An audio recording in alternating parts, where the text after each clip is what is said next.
Okay, so my name is Glory Turnbull, and I'm here with avocational archaeologist Ben McReynolds for our second session of the oral history interview project with CoBALT, the Coastal Bend Archaeological Logistics team.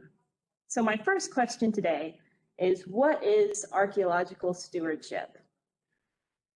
Well, archaeological stewardship is basically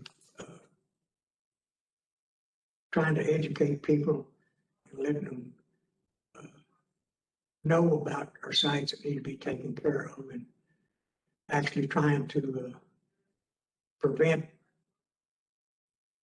looting and loss of information from people that are just pot hunting. We record new sites, that come available to us, and document where they're at, and all the necessary information for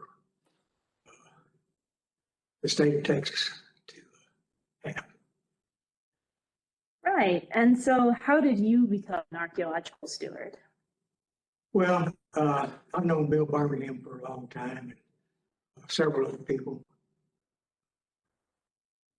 And they asked me if I was interested in it, and I said yes.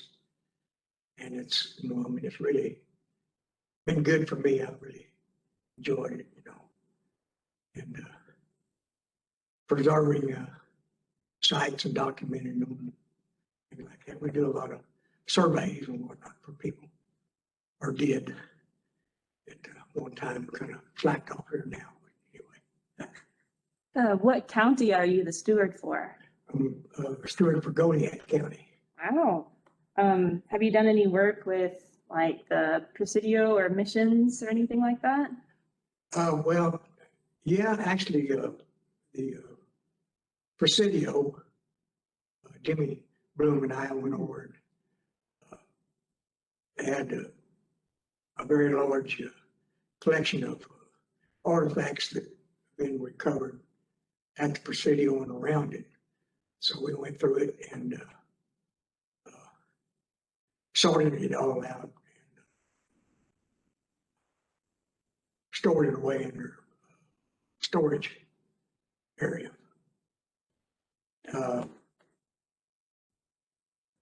The old town of Goliad, which is across the highway from the Presidio, was the old town site of Goliad. And there's been some work that had been done there by Dr. Rickles and Bill Birmingham. That's been several years ago. And now a person has bought it, he's a private owner of it. And not exactly preserving the site. I shouldn't say that, but anyway. That's okay. So would you say that you have a really deep knowledge of Goliad County and the archaeology that there is to be done there?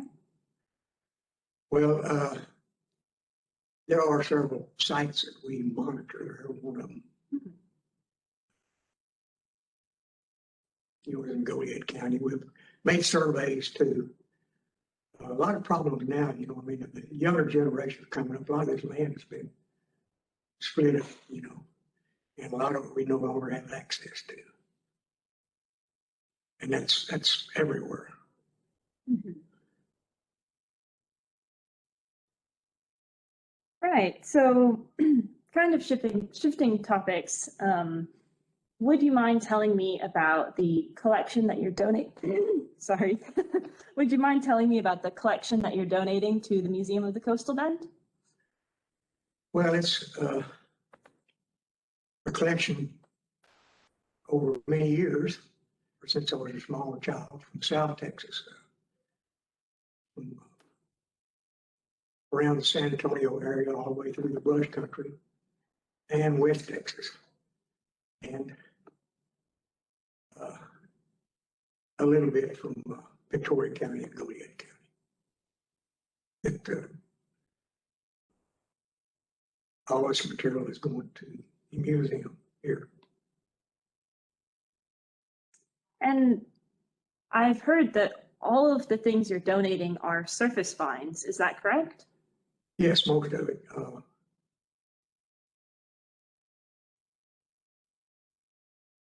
And would you mind sort of explaining to me how, because I understand that there are some like paleo points and stuff like that.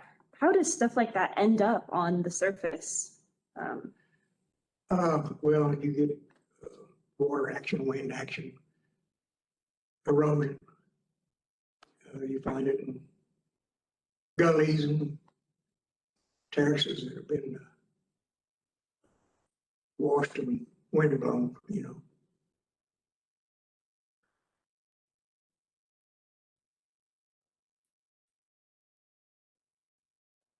Right. And so leading up to your donation, well, roughly how many years of collecting is represented in what you're donating to the museum? Think about that. Let me see.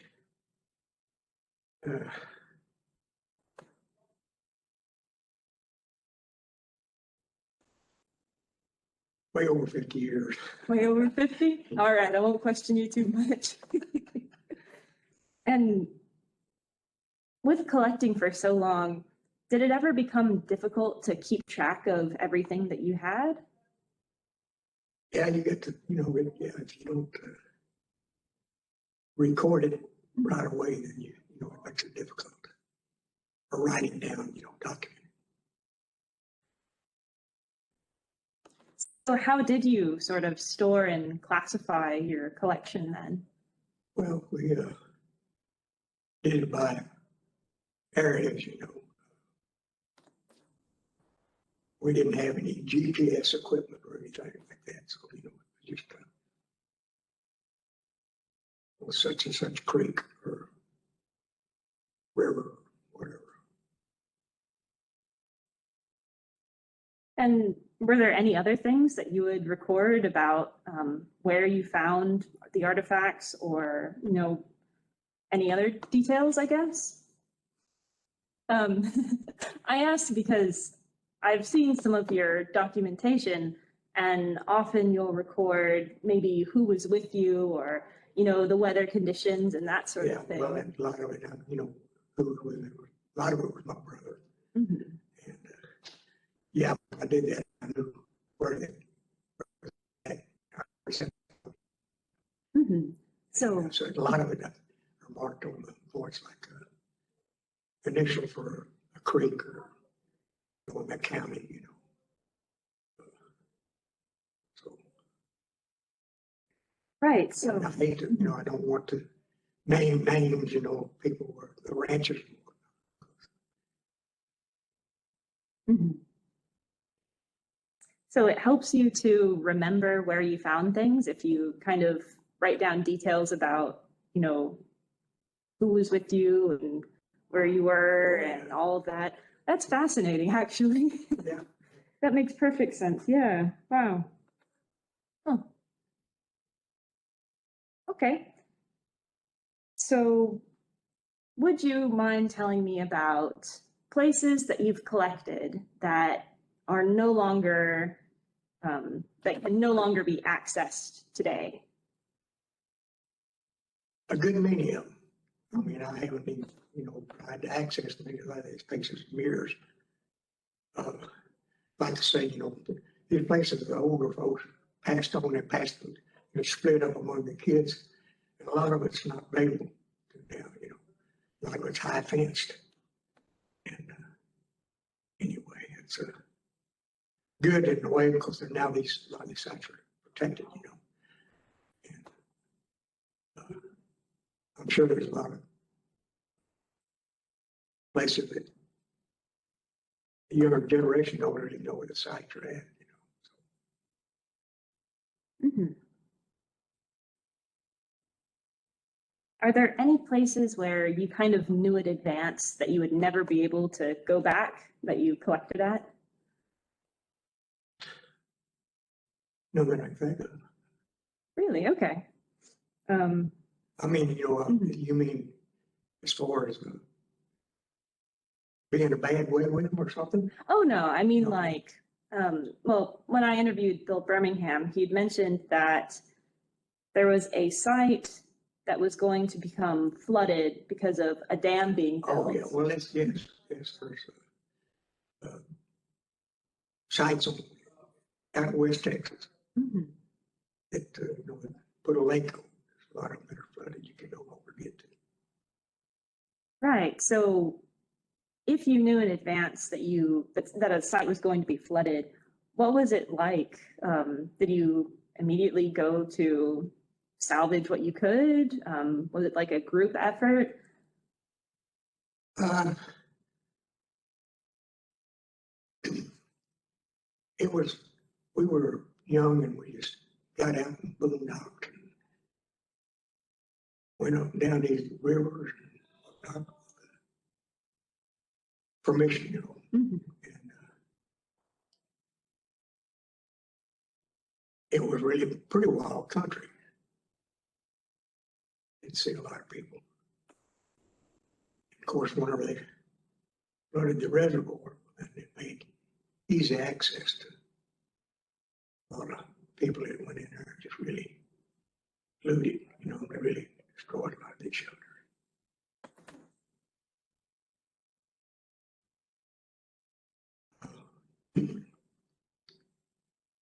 My older brother and I went down several times with the National Park Service, showed them a lot of these shelters they didn't know were at, but anyway.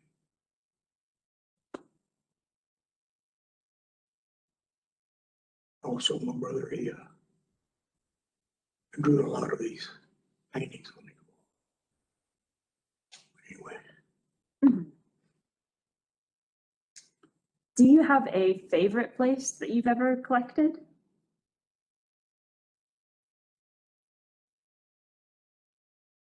well, yeah, there are a lot of places, but I'd rather not say whether. All right, all right.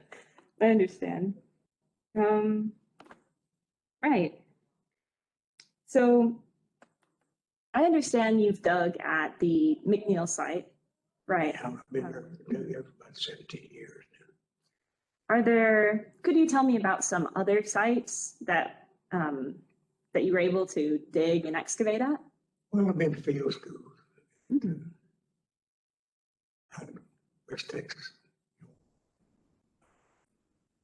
state and park, national park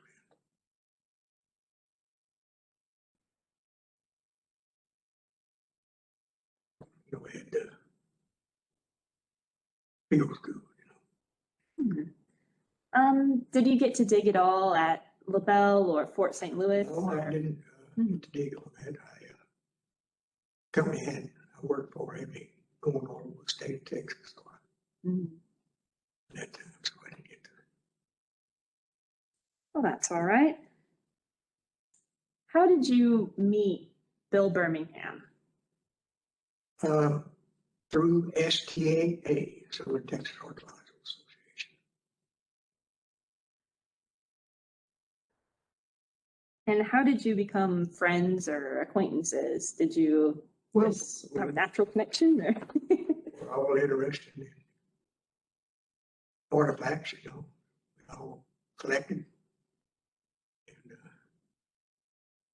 met Bill at the STAA meeting.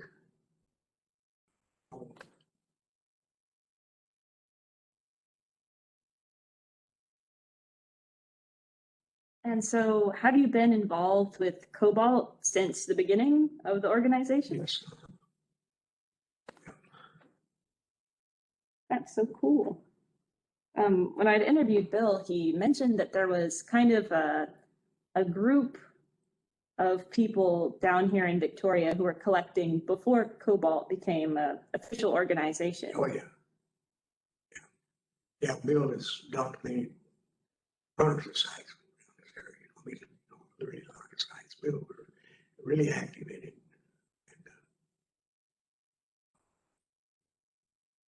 And anyway, Bill's helped me out a lot, actually. It's helped a lot of people now. Archaeology. Mhm.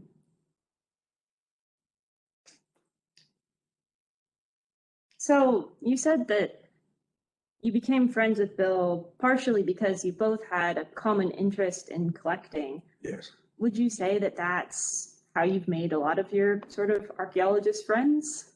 Yeah, well, it's, yeah, from archaeologists to collectors. And of course, when you get to be a steward, you try to discourage people from collecting, and that's what part of our job is, being a steward, trying to preserve these sites. So I really haven't collected in years and years. But anyway. So what is it about archaeology that you think draws people to it, if you had to say? Well, it's like anything. If you're in, if you get hooked on something, you really get interested in it. That first point that you find, it kind of gets your whole heart pumping, and you get to thinking about it. The more you find, the more you want to do it.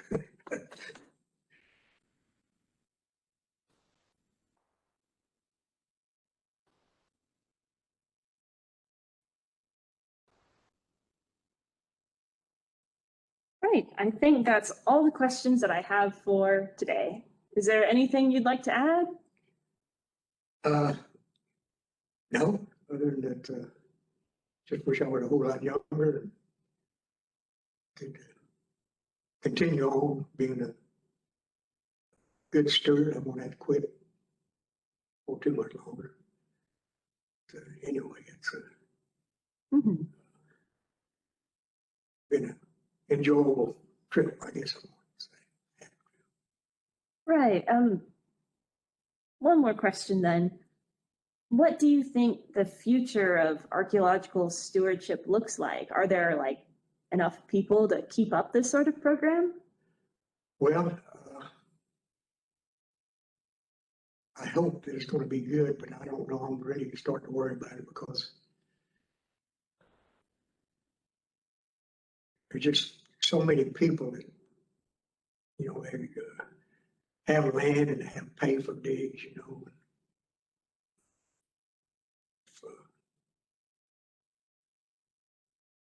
you can't convince somebody to quit doing it, what it kind of hurts archaeology, I mean, I don't think there's much archaeology going on in the state of Texas as there used to be.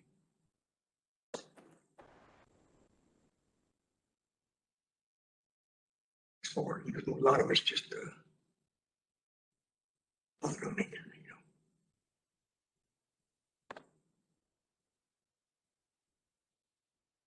Right. Well, thank you so much for sitting with me for this interview. Right. But I tell you what, thank you